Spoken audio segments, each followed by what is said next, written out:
Amerikalik prokuror O'zbekistonning xorijiy agentimi? AQShning Alabama shtatida bosh prokurorlik uchun kechayotgan saylov keskin tus oldi. Diqqat markazida nomzod Jay Mitchellning 20 yil avvalgi O'zbekistondagi o'tmishi turibdi. Uning raqibi Ketrin Robertson Mitchellni musulmon davlati manfaatlari yo'lida ishlagan xorijiy agent va woke lobby sifatida ayblamoqda.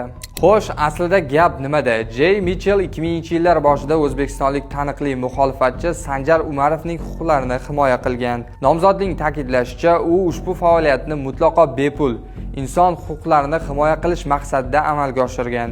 O'sha kezlarda bu ish xalqaro rezonans uyg'otib, hatto AQSh davlat departamentining rasmiy bayonotlariga asos bo'lgan. Raqiblar Amerikaning ochiq reyestr ma'lumotlariga tayanmoqda. U yerda Mitchell huquqiy jihatdan ro'yxatga olingan xorijiy agent sifatida qayd etilgan. Shunday qilib, Alabamadagi saylovlar taqdirini endi o'zbek ishi hal qilishi mumkin.